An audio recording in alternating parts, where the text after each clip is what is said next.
학교시설과 오피스텔을 중심으로 코로나19 지역 감염. 이에 따라 정부는 전국의 교회를 대상으로 핵심 방역 수칙을 의무화합니다. 활동 활동까지 얼어붙게 하고 있는데요. 위기 경보 수준이 심각으로 격상되면서 주일 예배를 우리는 이 어려운 상황 속에서도 마땅히 드릴 합리적인 합당한 어느 자리에서든지 함께 하시는 로고스이신 예수님이 함께 하시는 정말 말이 되는 예배, 말이 되는 신방, 말이 되는 교제를 나눌 수 있다라는 것입니다. 예수님께서 십자가에 달리셨습니다.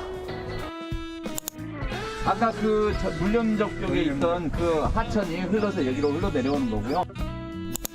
광주 신안교회가 지역 소상공인 사랑 나눔 캠페인에 나섰습니다. 제의 이야기를 잘 쌓아왔다면 지역사회와 더불어 호흡하고 교류하고 소통하고 신뢰를 얻어오는 이야기를 많이 쌓아왔다면 여러분 그것도 하나님께 영광을 올려드리는 예배가 되지 않겠습니까?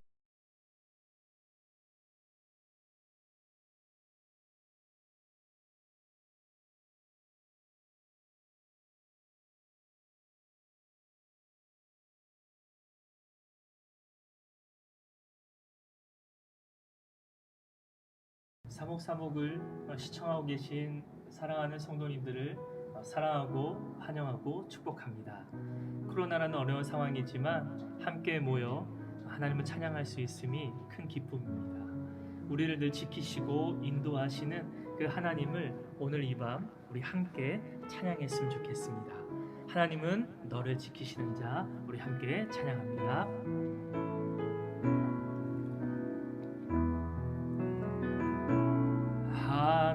하나님은 너를 지키시는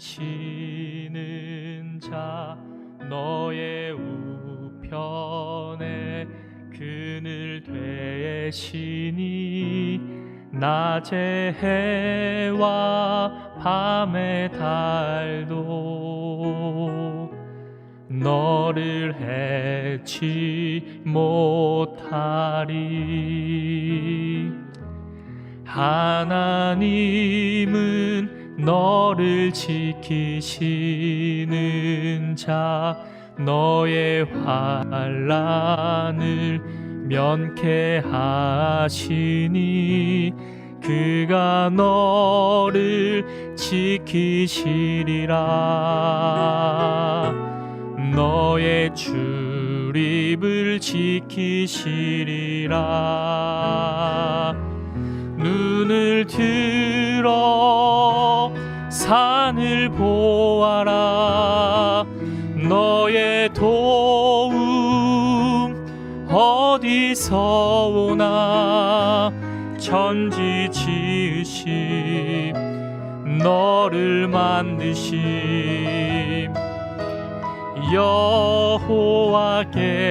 여호와께로다. 하나님은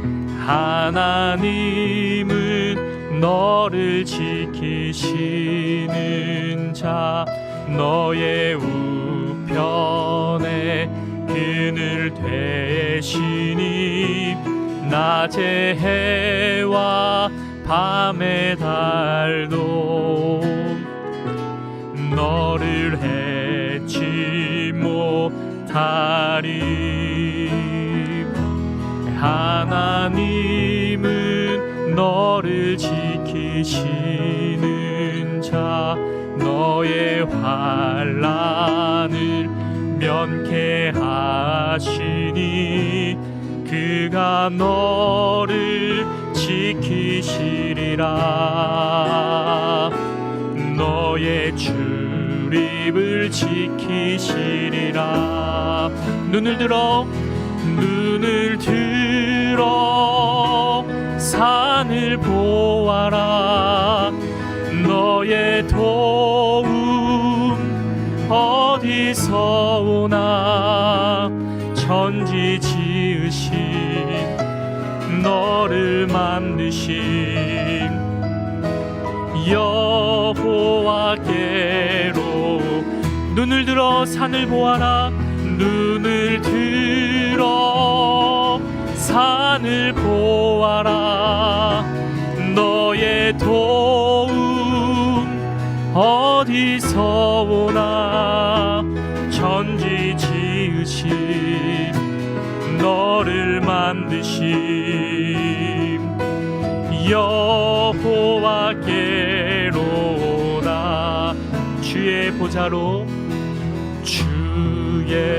보좌로 나아갈 때에 어떻게 나가야 할까?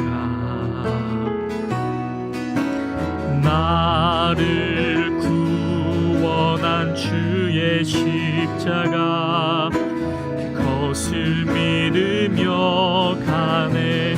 주의 보좌로 나아갈 때에, 주의 보좌로 나아갈 때에 나 여전히 부족하나. 나를 품으신 주의 그 사랑, 그것을 믿으며 가네. 자격 없는 내 힘이 아닌 오직 예수님의 보혈로. 자격 없는 내 힘이 아닌 오직 예수님의 보혈로. 십자가의 보혈, 완전하신 사랑, 힘입어 나아갑니다.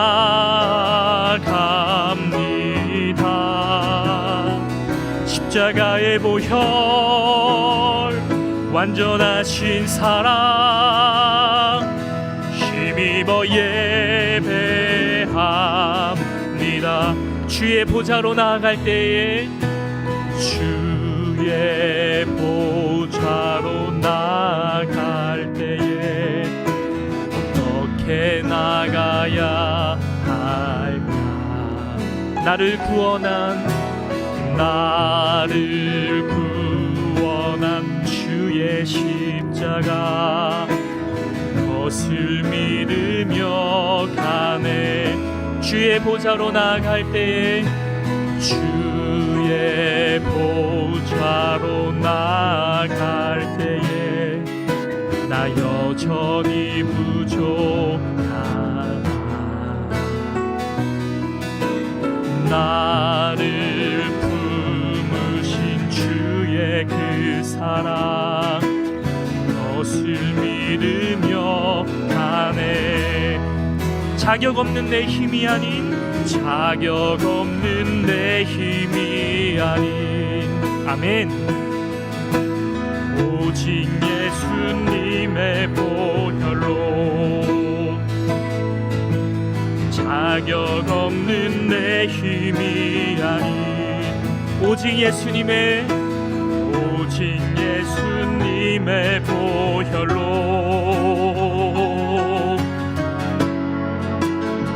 십자가의 보혈, 완전하신 사랑, 힘입어 나아갑니다. 십자가의 보혈, 완전하신 사랑, 힘입어 예배합니다. 자격 없는 내 힘이 아닌, 자격 없는 내 힘이 아닌 오직 예수님의 보혈로. 아멘. 자격 없는 내 힘이 아닌 오직 예수님의 보혈로.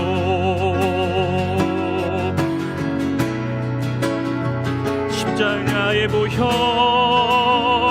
완전하신 사랑, 힘입어 예배합니다. 십자가의 보혈, 완전 완전하신 사랑 힘입어 예배합니다.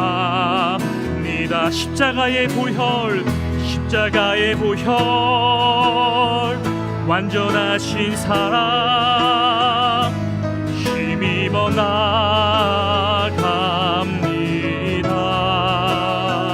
십자가의 보혈 완전하신 사랑 힘입어 예배합니다. 십자가의 보혈 완전하신 사랑 힘입어 나갑니다.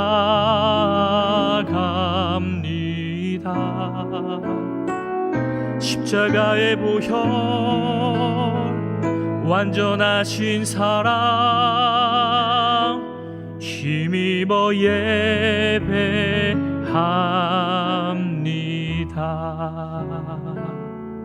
아멘.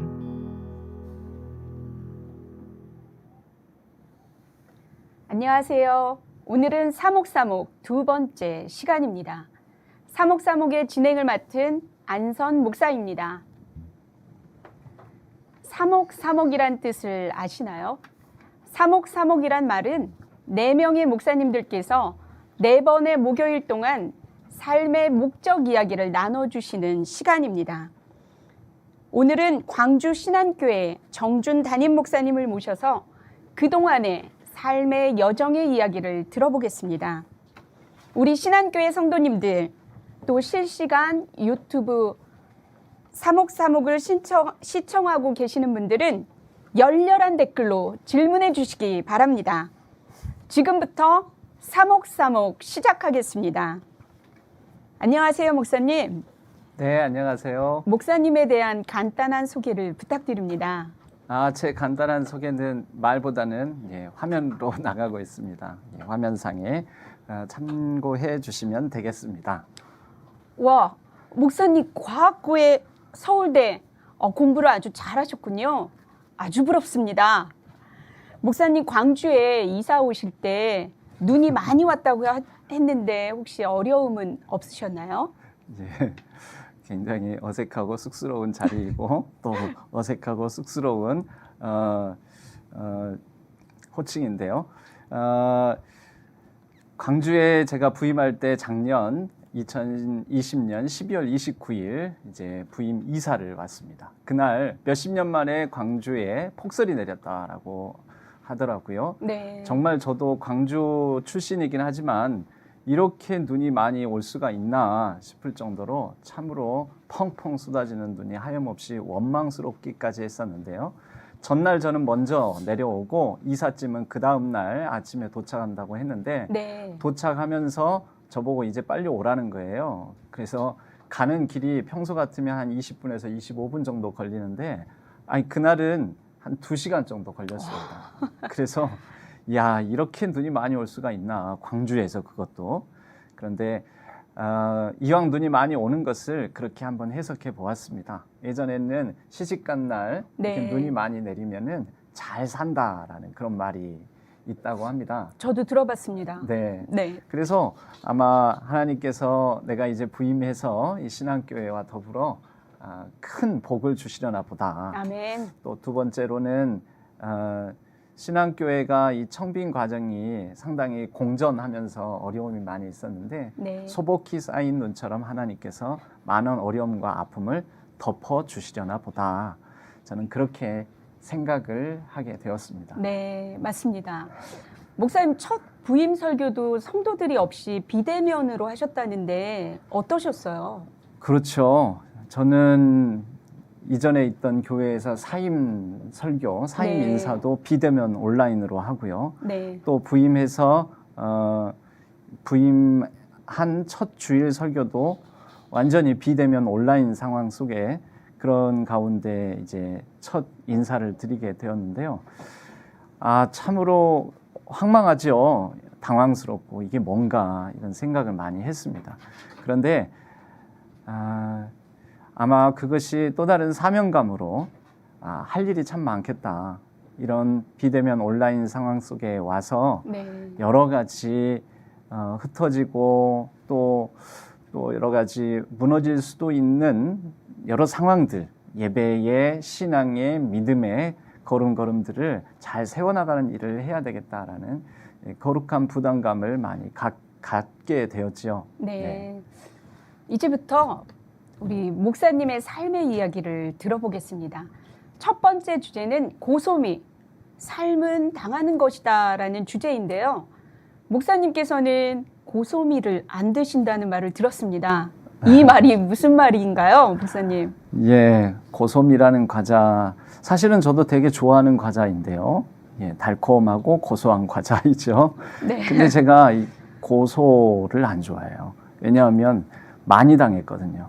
예전에 영화 대사 가운데 그런 말이 있죠. 네. 친구라는 영화에서 네. 고마해라 많이 먹었다 아이가라는 그런 대사가 나오는데 제가 고소를 많이 당했습니다. 제가 목회를 시작한 것은 이제 담임 목회를 시작한 것은 2012년 연말부터 본격적으로 이제 담임 목회를 서울에 있는 비치읓 교회에서 시작을 하게 되는데, 그래서 올해 벌써 제가 담임 목회를 한 지 횟수로는 우리 한국인들이 세는 횟수로는 10년째, 그리고 만으로는 이제 8년이 넘어갑니다. 그런데 이런 그 목회를 일찍 시작을 해서 상당히 어려움을 많이 겪게 되었습니다. 그래서 한 1년 반, 2년 가까이 남지도 않은 기간 동안에 제가 직간접적으로 휘말린 송사가 약 30건 가량 됩니다. 아마 이 영상들을 보시면 우리 성도님들도 처음 보는 영상이실지도 모르는데요. 이 영상들을 보시면 다소 좀 충격적으로 볼 수도 있을 것 같지만 저를 이해하고 저의 삶을, 목회의 여정을 나누는 데는 좀 필요한 것 같아서 잠깐 보여드릴게요. 그러나 이게 개인 프라이버시가 있기 때문에 상당히 블라인드 처리를 했습니다. 그러나 누군지는 알 겁니다. 최소한 제가 누군지는 알 수 있을 것입니다. 잠깐 볼까요? 네.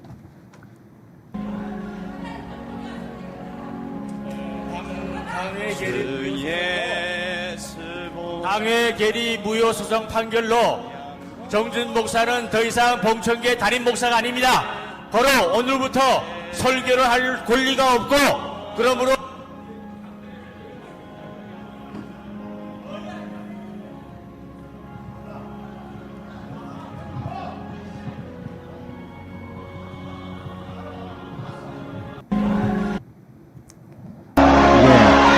같은 장면인데 하나는 방송실 통해서 설교 감상을 설교하는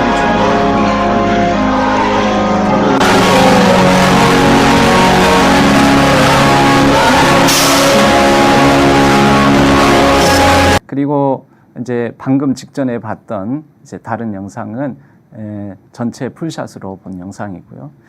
그런데 그런 과정을 겪고 제가 그 교회에 부임하기 이전에 이미 고소 고발 상태에 있었고 여러 가지 분쟁, 어려운 가운데 있는 그런 이제 교회에 제가 부임을 하게 되었습니다. 순조롭게 제가 목회를 하기가 어려웠었죠. 네. 그래서 저런 일들을 많이 겪고 그 우여곡절 끝에 제가 그래도 위임을 받게 됩니다. 그래서 위임을 받게 되는 장면 사진이 지금 나오는 자료 화면의 사진입니다. 거기에 나오는 또 프라이버시가 있어서 이름은, 다른 분들의 이름은 제가 파란 자막으로 삭제를 했습니다. 봉천교회 제2대 담임 정준 목사, 그날 위임식이었죠. 그렇게 위임을 받았는데요. 그런데 이렇게 하면은 제가 순조롭게 그 교회에서 목회를 했어야 되는데 제가 또 저를 이렇게 위임하셨던 이런 네. 분들에 의해서 길거리에 내앉게 되지요. 제가 교회 6층 옥탑방에 살고 있었습니다. 그런데 교회 6층 옥탑방에서 미처 제 짐을 다 꺼내지도 못하는 상태에서 이렇게 짐을 싸고 우선 당장 그 계절에 입을 옷가지와 여러 필수품들만 챙겨서 제 차에 싣고 우선 나오게 됩니다. 그럼 목사님 방에 있던 짐인가요? 저게?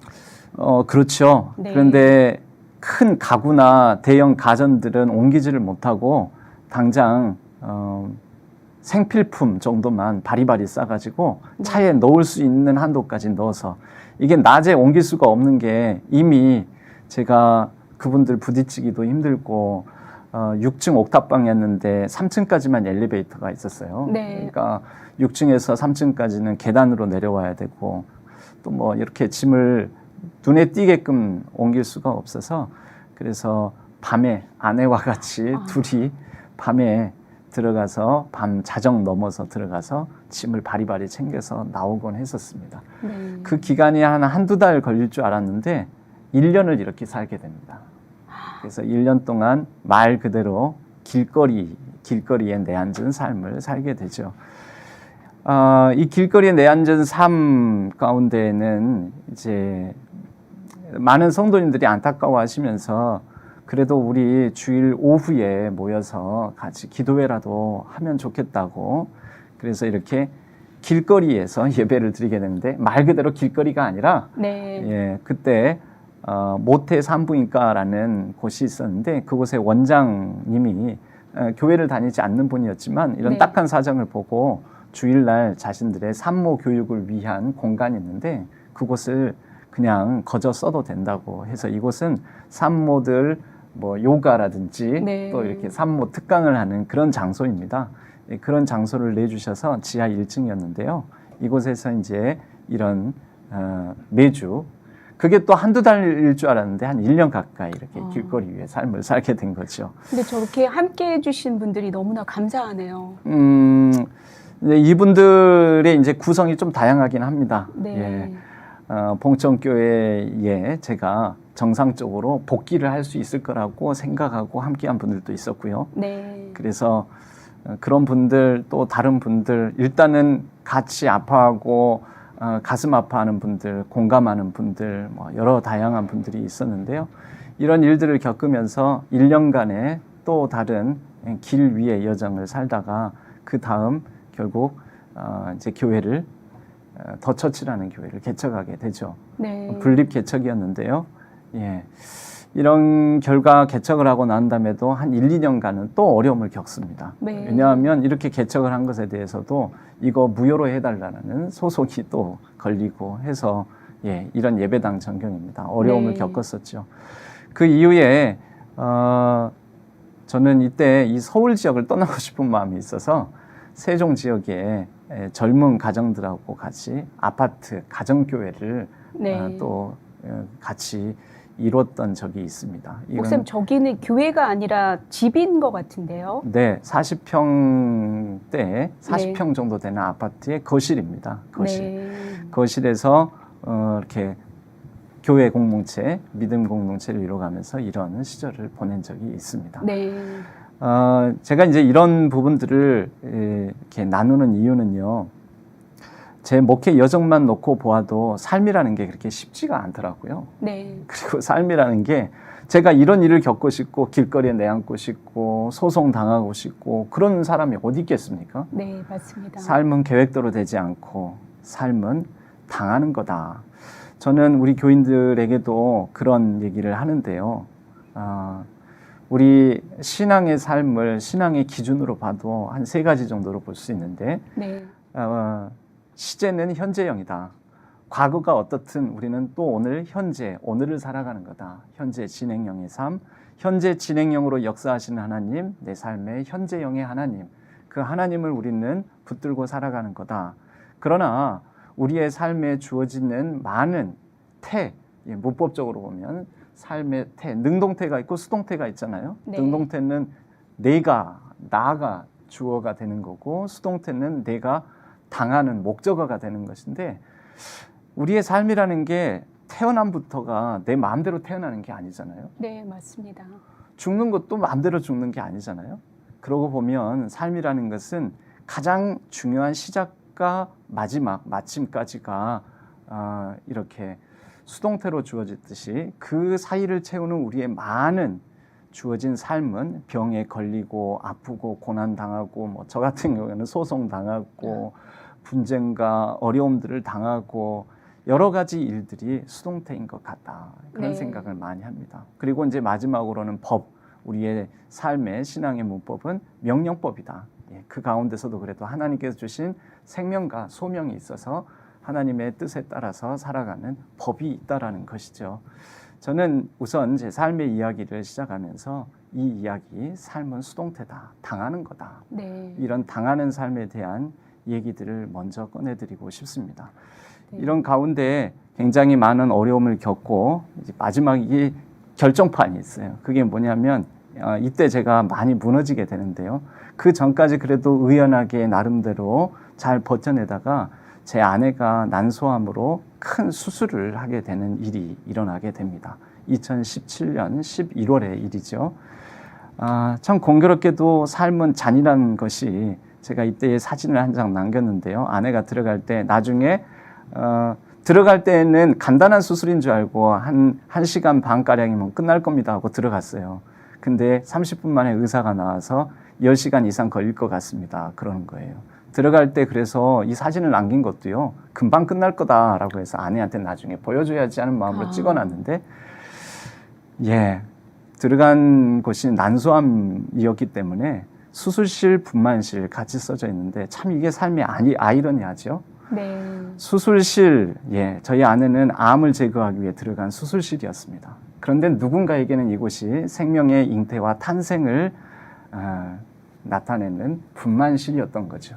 제가 10시간 이상 밖에서 눈물을 흘리면서 그동안 뭐 아내에게 잘못한 거, 내가 좀 못했던 거 이런 거 생각하면서 10시간 내내 이상을 울고 있었는데 30분마다 아이가 태어나면은 기뻐서 고생했다 애썼다 하면서 분만실에서 사람들이 그렇게 30분마다 나오는 거죠.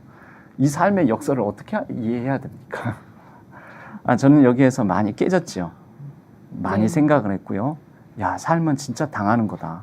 그런데 삶이라는 것이 이렇게 어쩌면 수술실은 죽을 위기를 넘기기 위해서 아픈 부위를 잘라내기 위해서 들어가는 곳이잖아요. 네. 죽음과 그리고 새로운 생명이 탄생하는 이 분만실, 그것이 같은 문을 통하여서 들고 나가는 거라면 우리의 삶과 그리고 죽음이 멀리 있는 것이 아니라 서로 붙어 있는, 가까이에 있는 것이지 않을까. 그리고 이 삶과 죽음을 주관하시는 하나님에 대해서도 더 많이 생각하게 되었다라는 것이죠. 네.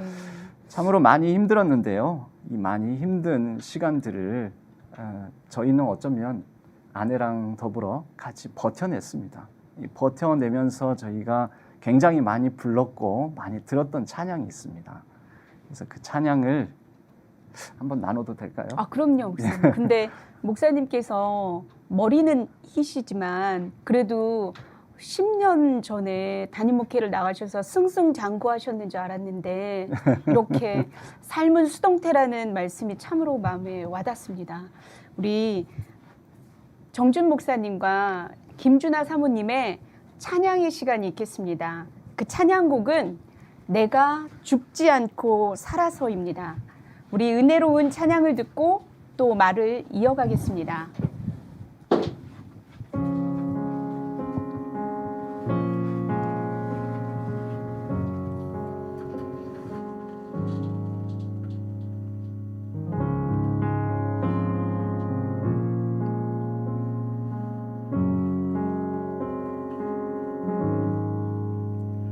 내가 죽지 않고 살아서 여호와 하신 일을,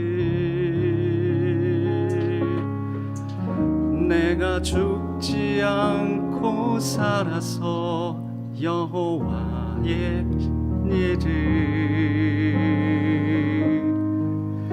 나의 모든 삶과 노래로 주께서 하신 일을 선포하리라, 선포하리라, 선포하리라.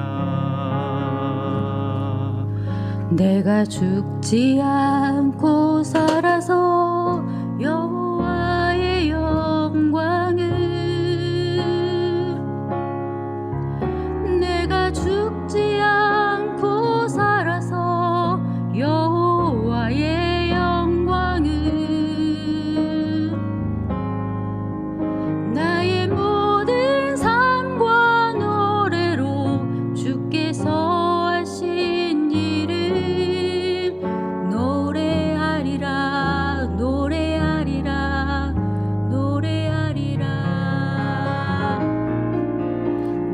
죽지 않고 살아서 여호와 하신 일을 내가 죽지 않고 살아서 여호와의 영광을 나의 모든 삶과 노래로 주께서 하신 일을 선포하리라 선포하리라 선포하리라 나의 모든 삶과 노래로 주께서 하신 일을 노래하리라 노래하리라 노래하리라 나의 모든 삶과 노래로 주께서 하신 일을 선포하리라 선포하리라 선포하리라 나의 모든 삶과 노래로 주께서 하신 일을 노래하리라 노래하리라 노래하리라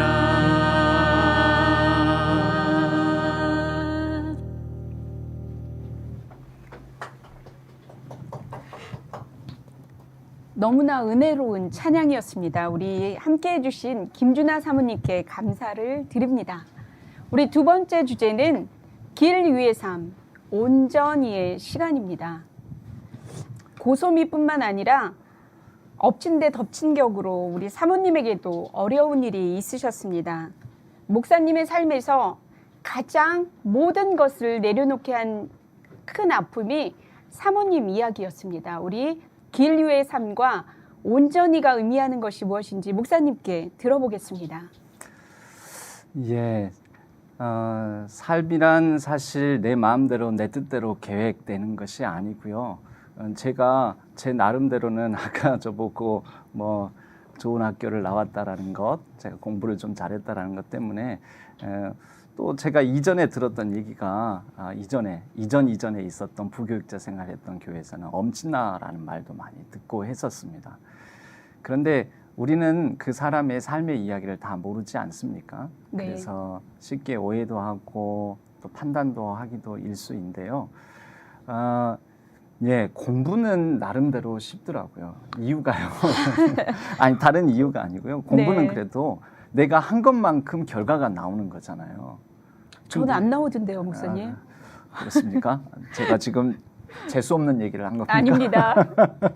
예, 그나마 삶에 비하자면 공부는 쉬운 것 같습니다. 네. 비교적 한 것만큼 뭐 될 때까지 하면 되잖아요. 네. 근데 삶은 될 때까지 사라지는 게 아니고 목회도 그런 것 같고요. 네. 또 질병이라는 것도 내가 조심한다고 해서 꼭 안 걸리는 것도 아니고 나이를 안 먹겠다고 해서 안 먹는 것도 아니고 네. 우리의 삶은 많은 경우에 당하는 거라는 거죠.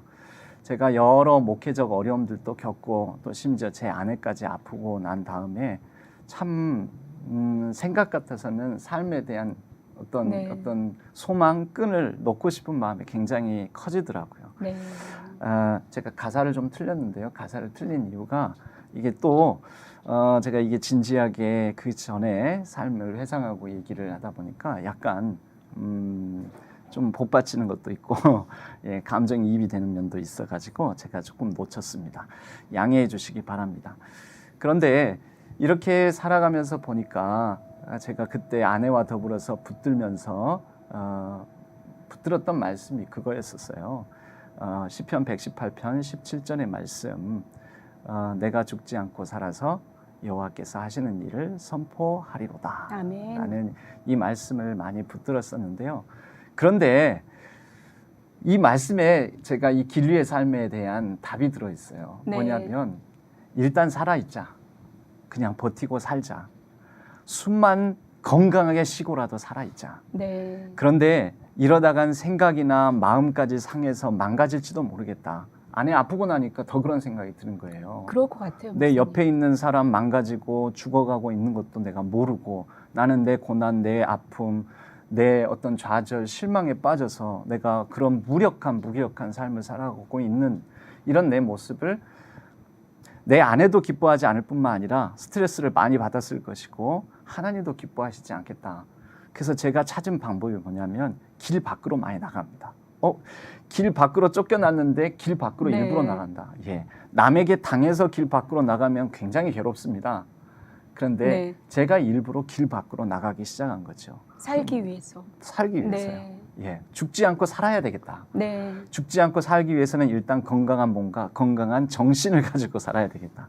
그럼 건강한 정신을 위해서는 집 안에만 있으니까 계속 네. 눌리는 거죠. 맞습니다. 그리고 제가 있었던 그 동네 안에만 있으니까 너무 눌리는 거죠. 나가는 거죠. 네. 나가서 뭘 보느냐? 들의 꽃을 봅니다.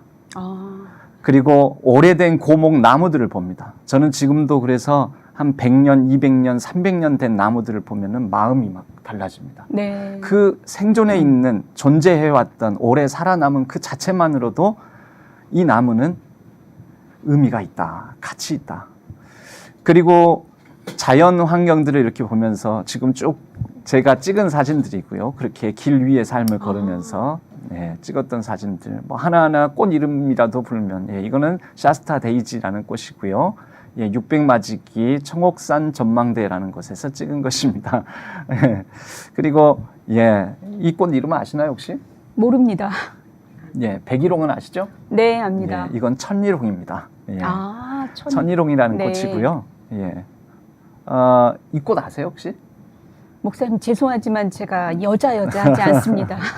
이 꽃이 잘 모르겠습니다. 우리나라에서 자생하는 꽃인데요. 근데 공식적인 학명은 페르시안 실크 트리라고 합니다. 우리나라에서는 자귀꽃이라고 하죠. 네. 자귀꽃, 자귀나무. 예, 그 소쩍새, 네. 자귀새라고도 하거든요. 울분을 토하면서 이렇게 울분을 토하면서 죽은 자리에 피어난 꽃이라고 하는 그런 꽃인데요. 그런 꽃인데 저는 이 자귀꽃이 비에 맞아서 이렇게 젖어 있는 상태의 얘기들을 그 꽃을 보면서 네. 야 이게 약간 감정이입도 되기도 하고 뭐 이렇게 여러 가지 다양한 꽃들 예 이런 뭐 강아지 풀도 보고요. 네. 또 뭐 도라지꽃 또 뭐 코스모스 예 그리고 황금 들녘 들판의 이 배경으로 코스모스 꽃 또 뭐 이렇게 예 저기 억새 갈대의 배경으로 장미가 피어 있는 모습 또 이렇게 매화꽃 또 수선화 그리고 예 벚꽃 이것은 능주 가까이 있는 화순 능주 영벽정이라는 곳에 피어 있는 오래된 벚나무에 네. 피어 있는 벚꽃입니다. 그리고 예 이렇게 동백꽃, 동백나무꽃 그리고 예 이 마지막 장면은 가장 최근에 찍은 제 꽃 사진이라 볼 수 있는데요. 굉장히 의미가 있었습니다. 길이 나져 있고 무덤이 있는데 이거 실제 정상적인 무덤입니다. 네. 무덤과 그 주변이 온통 꽃잔디로 둘러싸여져 있는 모습. 굉장히 의미가 있었습니다. 예, 이렇게 여러 다양한 길 위에로 나가서 꽃을 보고 나무를 보고 살아있는 생명들을 보고 하면서 제가 회복이 되더라는 거죠. 회복이 왜 될까요? 생명이니까 살아있으니까. 네, 살아있으니까 네, 살아있더라. 사람만 네. 있으니까 매 해마다 새로운 꽃을 피워내는 네. 이런 꽃들처럼 내가 잘 살아만 있어도 일단 호흡이 끊어지지 않는 한은 분명히 나에게도 꽃이 피는 날이 오고 열매 맺는 날이 오지 않을까. 네. 그런 날을 하나님께서 주시지 않을까. 여러 나무와 꽃들, 자연 만물들이 이렇게 살아 약동하는 것은 하나님께서 살아계시기 때문 아닌가. 하나님께서 자연 만물의 섭리를 지키시고 이끄신다면 분명히 내가 잘만 견디고 살아 있어도 네. 내 생명을 하나님께서 붙들고 인도해 주시지 않을까. 지금 나는 당장 잘 모르지만 네. 지금은 이유를 모르고 이해할 수 없는 상황들도 많지만 하나님께서 이렇게 우리의 삶을, 내 삶을 또 우리 가정을 이끌어 가시지 않을까. 네. 이제 그런 막연 하나마 그러나 그 은근한 소망과 그 은근한 끈기로 이 길 위의 삶을 네. 나름대로 열렬히 치열하게 예, 그렇게 버텨낼 수 있었습니다. 그러니까 살기 위해서 교회 밖에서 또 길 위에서 치열하게 살아오신 우리 목사님의 말씀에 은혜를 받았습니다. 그리고 목사님께서 왜 이렇게 꽃과 나무에 대해서 저희 교육자들에게 말씀해 주시는지 이해가 됩니다. 또 제가 정자 좋아하잖아요. 그러니까요, 네, 목사님. 왜 좋아할까요? 잘 모르겠습니다. 왜 네. 좋아하시죠? 대부분의 우리 지역, 특히 전라도 지역, 광주 주변에 있는 정자들은요, 그 정자가 세워지게 된 게 네. 은둔, 아. 은둔이에요, 은둔. 예, 선비들이 벼슬에 나가지 못하고 또 귀양을 갈 바에는 차라리 스스로 낙향하여 정자를 짓고 거기에서 은둔 자적하는 거죠. 아. 예, 거기 이제 정자를 이렇게 갈 때마다 저는 한편으로는 동병상련 막 이런 느낌도 있고 정자에 가면은 그런 공감하는 마음이 듭니다. 그래서 좋아합니다. 네. 목사님 말씀 감사합니다. 이제 세 번째 주제로 넘어가겠습니다. 저 같으면 정말 이루 말할 수 없는 슬픔이 있었을 것 같아요. 그리고 하나님에 대한 원망도 되게 크셨을 것 같아요. 그렇죠. 네. 네, 그래서 목사님의 하나님은 어떤 하나님이세요? 한마디로 말하자면 하나님은 숨어 계신다. 숨어 계신다고요? 네, 네. 숨어 계시는 하나님. 네. 하나님은 계시하시고 말씀하시고 인생에 개입하시고 등장하시고 능력을 베푸시고 뭔가 거대한 일을 행하시고 이럴 것 같지만 그런 분이시기도 하지만 그러나 여러분 성경의 구절구절들을 전체적으로 한번 봐보십시오. 네. 하나님께서 등장하시고 개입하시고 인생에 그렇게 직접적으로 말씀하시는 장면들보다는 하나님께서 침묵하시고 부재하시는 것 같고 하나님께서 응답하시지 않는 것 같고 숨어 계시는 것 같아서 절치부심하면서 고통 중에 몸부림치는 사람들의 모습을 네. 그런 신앙인들의 모습을 우리는 또 많이 확인할 수가 있습니다. 네. 대표적으로는 욥이 있죠. 네. 그리고 많은 예언자들도 그랬습니다. 다윗도 그랬고요. 그래서 욥의 경우에도 특별히 욥기 23편 8절 9절에 보면 이런 말씀을 하죠. 내가 앞으로 가도 아니 계시고 또 뒤로 보아도 아니 보이시며 내가 옆으로 보아도 오른쪽으로 왼쪽으로 보아도 하나님이 아니 계시는데 하나님 네. 도대체 어디 계시느냐. 네. 이제 이런 이제 욥의 그런 탄식과 같은 고백을 욥이 말을 합니다. 그런 욥의 심정이 저는 절절하게 이해가 되더라고요. 그리고 심지어 이제 이사야서의 45장 15절 말씀에는 이사야는 이렇게 얘기합니다. 진실로 하나님은 숨어 계시는 하나님이십니다. 네. 라고까지 이사야는 말씀하고 있습니다. 네, 우리 목사님 말씀 더 깊게 들어가기 전에 영상을 잠깐 보겠습니다. 아니, 그리고- 근데 이 영상은요. 이 영상은 네. 여러분 문제가 있어요. 이 문제를 맞히시는 분들은 소정의 상품을 제가 어떻게 전달해 드릴까 싶지만 일단 이 문제를 맞추셔야 돼요. 이 영상을 보시면서 굉장히 주의 깊게 흰 옷 입은 여자가 패스를 몇 번 하는지를 꼭 확인하면서 숫자를 세셔야 돼요. 흰 옷 입은 여자가 패스한 숫자입니다. 한번 이 영상을 먼저 보고 우리가 얘기를 나눠봅시다. 네. 질문할까요? 최종으로.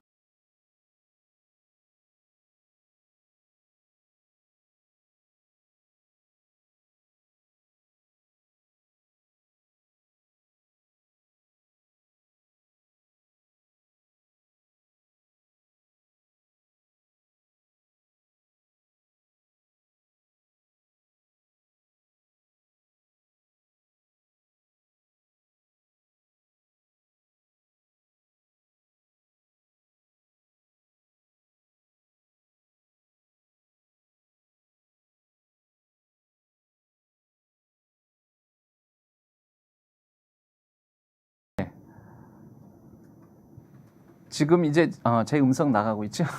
오디오가 안 나가고 있었다고 그러는데요. 우리 지금 이 영상을 보시면서 흰 옷 입은 여자가 몇 번 패스한지 혹시 우리 성도님들 세셨습니까? 저는 우리 지금 현재 신앙교회 성도님들이 접속해 있는 채널을 보고 있는데 저희 신앙교회 성도님들 채널은 조금 딜레이가 돼서 늦습니다. 우리 양림교회 성도님들은 숫자 헤아려 보셨습니까? 흰 옷 입은 여자가 패스를 몇 번 하는지. 예. 목사님, 저는 한 15번 정도 하는 것 같은데 맞나요? 제가 그냥 통계적으로 네. 예. 통계적으로 보면 15번, 14번, 심지어 14번에서부터 19번까지 여러 다양한 대답들이 나옵니다. 네. 분명히 사실은 정답은 하나일 거 아니에요. 그렇죠. 예, 정답은 16번입니다. 그런데 이 16번이라는 패스 횟수가 이 영상의 중요한 초점이 아닙니다. 이 영상의 주제는요. 네. 하버드대학교 심리학 연구소에서 연구한 그런 이제 심리 테스트 영상인데요. 그것은 뭐냐면 이 영상을 보는 중에 네. 과연 고릴라가 등장하는 것을 봤냐라는 것이죠. 네. 보셨어요? 못 봤습니다. 저는 곰새느냐고 못 봤습니다. 우리 영상 한번 다시 한번 볼까요? 예, 다시 한번 조금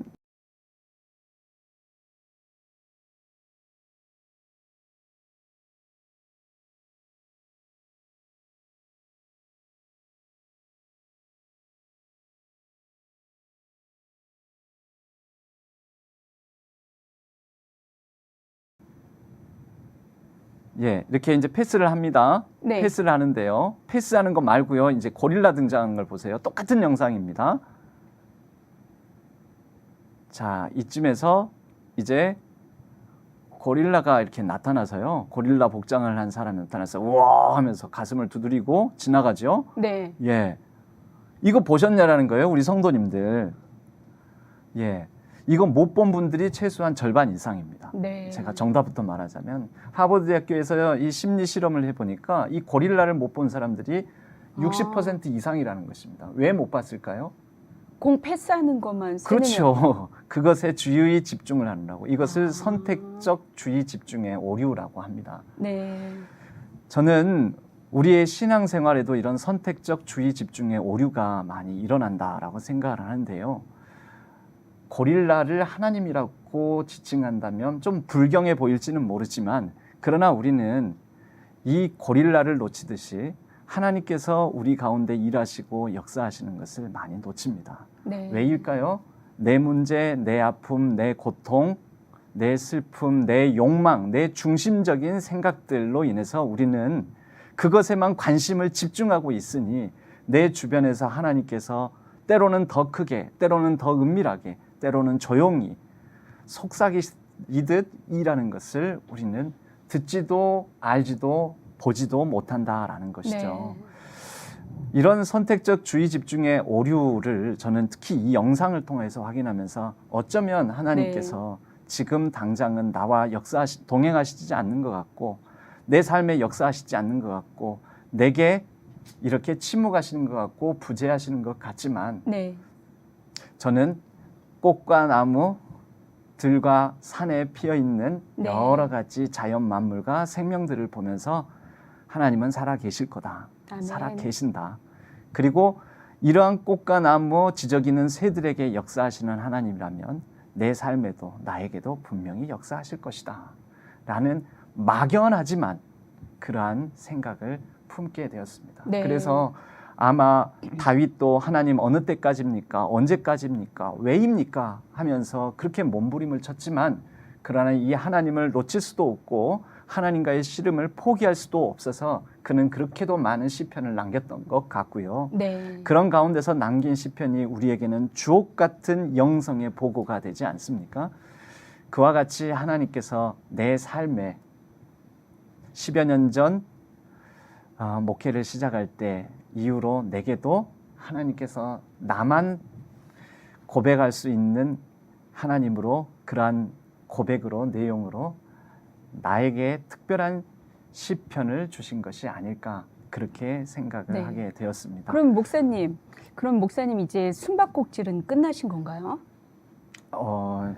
아마 숨바꼭질은 평생 하게 되지 않을까 싶습니다. 왜냐하면 제 인식의 한계와 또 저라는 한 사람이 연약하고 유한한 인생이기 때문에 하나님을 감히 다 담을 수도 없고 하나님을 다 발견할 수 없기 때문에 일평생 동안 이 숨바꼭질을 하는 것 같습니다. 할 것 같습니다. 네. 그런데 저는 제가 고백하는 하나님은 이 놀이를 통하여서 네. 역사하시는 분이다라는 생각을 하는데요. 웬 놀이냐 생뚱맞게. 네. 놀이는 굉장히 인격적인 관계 안에서 하는 신뢰의 활동입니다. 그래서 아이들은 자녀들이 자랄 때 그 자라는 과정에서 놀이를 제대로 경험하지 못한 아이들은 사회성도 단체성도 네. 또 인격성도 관계성도 제대로 맺지 못한다라고 하거든요. 네. 하나님은 우리와 놀이를 하신다. 곧 우리와 인격적인 관계를 맺으신다. 한번 보세요. 먼저 죄로 말미암아 우리 사람들이 꼭꼭 숨었잖아요. 네, 맞습니다. 예, 네. 이 숨은 우리를 하나님이 순례가 되어서 찾아오셨잖아요. 네. 순례잡기를 하신 거죠. 네, 네. 그래서 우리를 반드시 내가 인간의 몸을 입고 이 땅에 오셔서라도 네. 찾아내시겠다라는 의지를 보이신 게 예수님께서 이 땅에 오신 사건이고 네. 그렇게 해서 우리를 구원하시지 않았습니까? 그래서 우리를 찾아내셨습니다. 예, 보통 순례잡기는 순례가 찾아내고 나면은 어떻게 됩니까?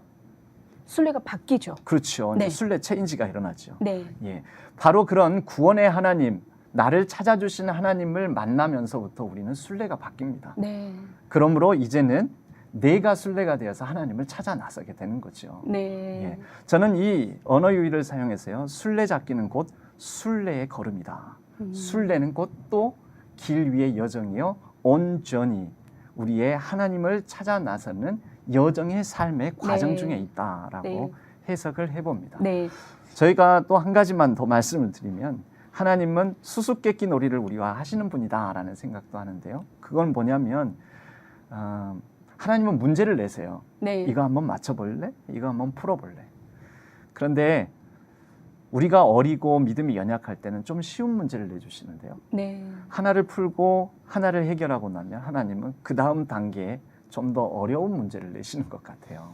그래서 우리의 여러 가지 신앙적으로 영적으로 점점 더 자라게 하시고 성숙하게 하시고 더 크게 만드시는 게 하나님의 뜻 아닐까. 네. 그래서 저는 오늘보다 내일 하나님을 더 깊게 만나고 네. 오늘보다 내일 더 어려운 문제를 하나님이 내주시는 문제를 풀어내는 사람. 네. 그래서 하나님께서 저를 부르실 때 이 땅에서의 인생의 호흡이 끝날 때 하나님 나 가장 어려운 문제까지도 최선을 다해서 잘 풀어냈습니다. 그리고 하나님께서 그렇게 부재하시고 침묵하시는 듯 하셔도 숨어 계시는데도 최선을 다해서 나는 하나님을 찾아내려고 노력했고 찾았습니다라고 네. 고백할 수 있으면 좋겠다는 아멘. 그런 마음을 가져봅니다. 목사님, 잠깐 짧게 질문이 들어왔습니다. 우리 질문을 잠깐 여쭤볼게요. 우리 양림교회 구영순 성도님께서 질문하셨는데요. 주의 종으로 부르신 뜻은 어떻게 언제 하시고 순종하셨냐고 물어보시는데요. 제가 원래는 과학고등학교를 갔습니다. 제 어릴 적 소망은 과학자가 되는 게 제 꿈이었습니다. 네. 그래서 과학고를 갔는데 제 적성이 아닌 것 같은 거예요. 근데 그때 저희 아버님 뭐라 하시냐면 너 목회할 생각 없냐? 아니 세상에 과학고를 가 있는 아이 보고 목회할 네. 생각 없냐고 그러시는 거예요. 그래서 아니 전혀요. 게다가 저희 아버님이 목사님이셨는데 좀 늦게 목회를 하셨어요. 그래서 아버지 때문에 저도 없지 않아 고생을 좀 했거든요. 네. 저희 아버님은 은퇴하실 때까지 아주 작은 교회의 목사님이셨기 때문에 그 자녀의 삶, 가정의 삶은 경제적으로는 그렇게 넉넉하지 않고 상당히 힘든 네. 부분들이 있었습니다. 그런데 그런 저에게 목회할 생각 없냐라고 하시니 제가 이런 지하에 그럴 생각 없습니다. 네. 그리고 이제 제가 먼저 공대를 갑니다. 과학고를 나오니까 공대를 가야 되겠더라고요. 네. 근데 공대를 갔지만 적성이 아니라는 것이 다시 확인이 되는 거죠. 네. 그래서 다시 시험을 봤습니다. 그래서 다시 시험을 봐서 이제 경영학과로 가게 됩니다. 예. 경영학과로 선택한 이유는요. 돈 좀 벌어보려고. 너무 힘들었어. 어렵게 살아서. 네. 그런데 군대를 제대하고 나와서 경영학과로 이제 경영대를 졸업할 무렵쯤이 되는데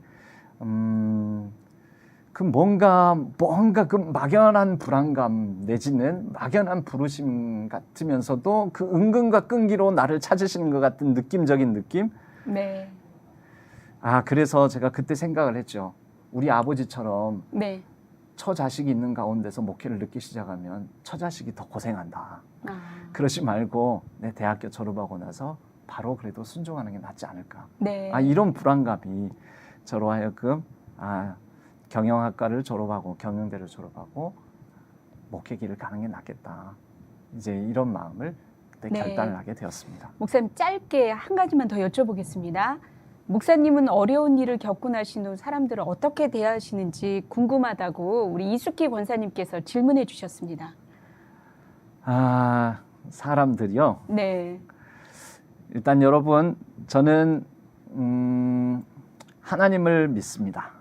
그리고 사람들은 그럴 수도, 이럴 수도, 저럴 수도, 그럴 수도 있다라고 생각을 합니다. 네. 예, 워낙 사람들이 사람이 어떻게 저럴 수 있지? 어떻게 목사가 저럴 수 있지? 어떻게 장로가 저럴 수 있지? 어떻게 교인이 저럴 수 있지? 어떻게 성도가 저럴 수 있지? 그럴 수 있습니다. 사람이니까. 네. 또 제가 겪었고 당했던 많은 일들을 볼 때 어느 누구든 그럴 수 있습니다. 하여 그러면 사람을 그럴 수 있다라고 해서 사람을 신뢰합니까? 라고 한다면 저는 사람을 그렇게 신뢰하지는 않습니다만은 네. 그러나 모든 사람들이 다 과정 중에 있다. 네. 길 위에 있다. 네. 그런데 그 길 위를 가면서 넘어지기도 하고 때로는 부지불식간에 해를 입히기도 하고 자기 자신도 또 해를 당하기도 하고 여러 가지 다양한 유형의 모습을 보이기도 하고 그런데 그게 그 사람의 전부이거나 네. 마지막 모습이 아니다. 네. 과정 중이다. 저는 이제 사람을 보는 데 있어서 물론 제 자신을 보는 데도 그렇습니다. 과정 중이다. 모든 사람도 지금 과정 중에 있다. 예, 온전히 하나님과 함께하는 걸음걸음 그런 여정 중에 있다라고 저는 고백을 합니다. 네. 유태인 아우슈비츠 포로 수용소에 이런 무명의 사람이 적은 글귀가 있다고 하죠. 네. 나는 태양을 믿는다. 비록 지금 구름 속에 가려 있을지라도 나는 사랑을 믿는다. 비록 지금은 느낄 수 없을지라도 나는 하나님을 믿는다. 비록 그분은 지금 침묵 속에 계실지라도 이런 말이 있습니다. 네. 어떤 과정 속에서든지 침묵하시더라도 하나님은 계시고 우리와 함께 걷고 있음을 우리가 깨달아 알고 믿고 신뢰하는 우리 모든 성도님들 되셨으면 좋겠다라는 생각을 하면서 그 동일한 아우슈비츠 포로 수용소에서 독가스실로 걸어가는 어머니와 아들이 이런 대화를 나눴더라는 것이죠. 네. 엄마, 하나님은 어디 계세요? 이렇게 모두가 다 비참하게 죽어가는 이런 상황 속에 하나님은 어디 계시냐고 물을 때 그 어머니가 이 아이에게 이렇게 대답을 했다고 합니다. 하나님은 지금 우리와 함께 걷고 있단다. 아멘. 하나님은 지금 저 독가스실에 우리와 함께 하고 계신단다. 아멘. 비록 침묵 속에 계실지라도 하나님은 저와 또 어떤 어려움과 아픔, 어둠의 뒤안길, 여러 고통과 말 못할 사정 속에 있는 우리 모든 성도님들의 길 위에 그 삶의 여정 중에 같이 하고 계시는 하나님이신 줄로 믿습니다. 네. 이제 말씀을 마치면서요. 네. 마지막 찬양을 함께 나눴으면 좋겠는데요. 욥기 23편 8절 9절이 하나님은 어디에 봐도 아니 계신다, 볼 수 없다, 만날 네. 수 없다라는 욥의 그런 절박한 고백이었는데 우리가 잘 아는 구절이 그 다음 절에 나옵니다. 네. 23장 10절. 예, 나의 가는 길을 오직 그가 아시나니 그가 나를 단련하신 이후에 내가 정금과 같이 되어 나오리라 라는 말씀이 거기에 나옵니다. 아멘. 침묵의 하나님, 부재하신 하나님. 그래서 하나님이 나와 동행하시지 않는 것 같은 그런 우리의 인생의 고비고비마다 하나님은 우리를 연단하셔서 더 어려운 상황으로 우리를 내모실지도 모릅니다. 그러나 이 모든 과정 걸음을 통하여서 하나님은 우리를 정금과 같은 순금과 같은 존재로 그렇게 만들어 가시고 빚어 가실 줄로 믿습니다. 아멘. 우리 이 찬양의 고백을 같이 드렸으면 합니다. 네. 예. 욥기 23편 10절을 근거로 지어진 찬양이지요. 주가 보이신 생명의 길, 우리 다 같이 한번 이 찬양 부르시고 또 잠깐 한번 기도하고 네. 오늘 이 모든 순서를 마쳤으면 합니다. 주가 보이신 생명의 길, 나 주님과 함께 상한 마음을 들이며 주님 앞에 나가리.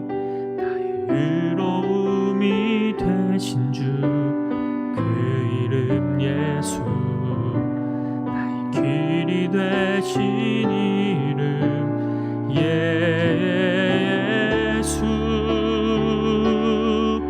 나의 길 오직 그가 하시나니. 나를 단련하신 후에 내가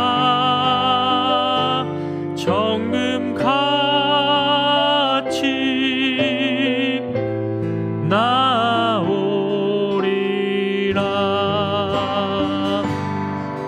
주가 보이신 생명의 길, 나 주님과 함께 상한 마음을 들이며 주님 앞에 나가리. 나의 의로움이 되신 주 그 이름 예수, 길이 되신 이름 예수. 나의 길 오직 그가 하시나니. 나를 단련하신 후에 내가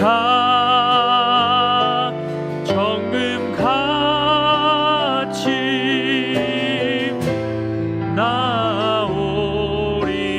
나오리라. 나의 길 오직 그가 하시나니. 나를 단련하신 후에 내가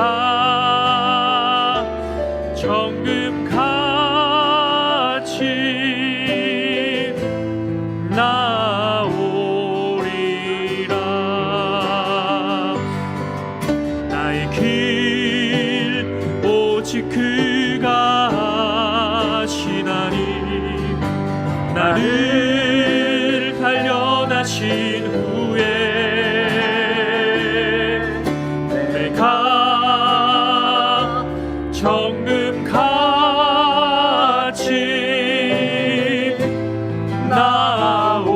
나오리라.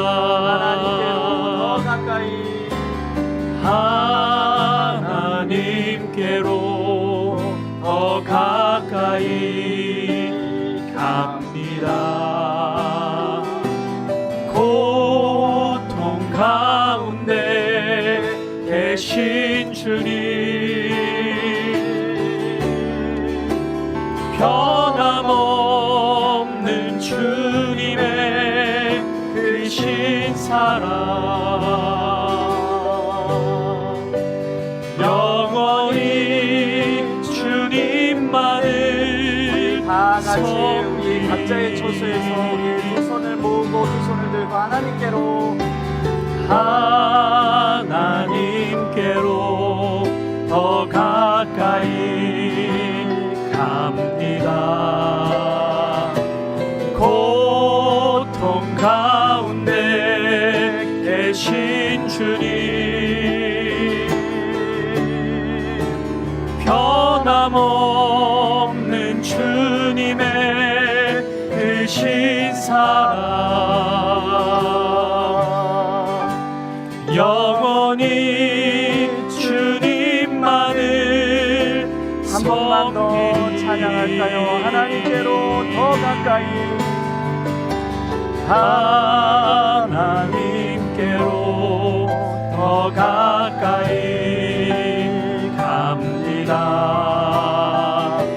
고통 가운데 계신 주님, 변함없는 주님의 크신 사랑, 영원히 주님만을 섬기리. 우리 다 같이 한 번만 기도했으면 합니다. 어떤 말할 수 없는 고통, 하나님의 침묵 가운데, 하나님의 부재하심의 경험 가운데 있는 우리 모든 성도님들이 있습니까? 답답하고 인생길이 막힌 것 같고 어찌할 바를 모르고 내가 앞으로 보아도 뒤로 돌아보아도 옆으로 보아도 하나님이 안 보이시고 아니 계신 것 같은 그런 가운데 있는 분들, 그러나 하나님을 포기할 수도 놓을 수도 없어서 여전히 우리의 길과 진리요 생명 되시는 그분의 길 위에 때로는 허망한 마음으로 서 있는 분들이 있습니까? 우리 지금 이 시간 잠잠히 기도로 하나님 앞에 더 가까이 나아가기를 원합니다. 같이 우리의 마음을 다하여 기도할 때에 그 길 위에 우리와 동행하시고 함께 하시는 하나님을, 하나님께서 우리 가운데 그 소중한 마음, 하나님을 놓지 않는 마음 허락하여 달라고, 그리하여 하나님과 동행하는 가운데 반드시 나 하나님 찾아내고야 말겠습니다. 반드시 나의 삶을 통하여 하나님께서 이루시고자 하신 뜻을 발견하고야 말겠습니다. 그러한 다짐과 결단을 우리가 마지막으로 함께 기도하며 드리고, 제가 마지막 마무리 기도하고 이 시간을 마치도록 하겠습니다. 같이 기도하겠습니다. 하나님 아버지 하나님, 우리는 날마다 헤매고 방황하며 인생의 어려움과 고통, 질병과 환난, 여러 가지 우리의 부족한 상황들, 여러 어려움 속에서 고통 중에 몸부림칠 때가 많습니다. 하나님 어디 계시냐고, 왜 내 기도에는 응답하시지 않냐고, 왜 이렇게 침묵이 오래되시냐고, 내 삶에는 하나님 아니 계시는 것 같다고, 그러면서도 우리가 하나님을 쉽사리 외면하지 못하고 돌아서질 못하고 여전히 하나님을 붙들고 살아가는 우리의 이 연약한 마음을 살펴주옵소서. 우리의 고백을 드립니다. 하나님께서 우리 주 예수 그리스도를 보내어 주셔서 우리 가운데 먼저 찾아와 주심으로 우리를 찾아내 주셨습니다. 이제는 우리 차례인 줄로 믿습니다. 우리의 신앙의 여정, 신앙의 걸음, 이 신앙의 길 걸음걸음 가운데 하나님과 동행하게 하여 주시고, 우리 가운데 숨어 계시는 듯 하나 우리 가운데 역사하시고, 항상 하나님의 옷자락을, 하나님의 은혜의 자락을 비추시고자, 보여주시고자 하나님 또한 우리 가운데 계시는 그 하나님을 우리가 날마다 더욱더 귀하게 발견하고자 간절히 찾는 우리 모두가 되게 하여 주옵소서. 우리는 반드시 하나님을 찾아내고야 말겠습니다. 우리는 반드시 하나님을 찾아내고야 말겠습니다. 하나님께서 우리 인생에 주시는 귀한 삶의 의미와 목적을 발견하고 찾아내고야 말겠습니다. 이 어려운 인생의 시련 문제 가운데 있다 할지라도 그런 마음이 들 때가 많지만 우리가 이 문제를 잘 풀어내는 귀한 걸음 내딛는 이 길 위에 선 여정 위의 삶을 잘 걸어가게 하여 주옵소서. 우리 모든 성도들 가운데 성령 하나님께서 위로의 영으로, 평강의 영으로 역사하여 주옵소서. 의지합니다 하나님, 의지합니다 하나님. 그래도 하나님이 나의 아버지 되어 주셔서 감사합니다. 하나님 아버지 감사합니다. 우리가 온라인으로 각자의 흩어져 있는 자리에서, 가정에서 우리가 이렇게 서로 떨어진 원거리에서 함께 말씀을 나누고 듣고 우리의 삶에 대해서 반추해보고 또 하나님에 대해서 묵상해 보았습니다. 우리는 여러 가지 부족하고 연약한 모습을 가지고 살아갑니다. 그리하여 때로는 우리의 인식의 한계, 이해의 한계, 또 우리의 여러 가지 죄악과 또 고통과 욕망과 욕심에 가려져 있어서 하나님께서 우리 가운데 이미 행하시고 일하시고 능력 가운데 품어주시고 위로하시고 평강의 길로 인도하시는 것을 발견하지 못하고 느끼지 못하고 듣지 못하는 경우도 참 많습니다. 하나님, 우리를 먼저 찾아와 주셨고 우리를 예수 그리스도를 통하여서 구원하여 주셨사오니 이제 우리가 그분을 나의 길이요 진리요 생명으로 믿고 나아가는 이 신앙의 여정 가운데 하나님께서 비록 침묵 가운데 계시고 부재하시는 듯하여도 하나님께서 비록 숨어 계시는 듯 보여도 우리가 반드시 하나님을 찾아내며 우리에게 주어진 문제들을 잘 풀어내는 삶을 살아가게 하여 주옵소서. 그 모든 걸음과 여정 가운데 우리 가운데 동행하여 주시는 하나님을 신뢰하고 의지합니다. 이 모든 걸음걸음 위에 성령 하나님께서 위로하여 주시고 너무 지치고 고나여 피곤할 때에는 하나님께서 여러 다양한 방식 우리 곁에 있는 성도님들 또 우리 각자의 교회를 통해서 위로받게 하여 주시고 격려받게 하여 주시고 다시 일어서 걷게 하여 주옵소서. 모든 것 주님께 의지하옵고 우리 주 예수 그리스도의 이름으로 간절히 기도하옵나이다. 아멘.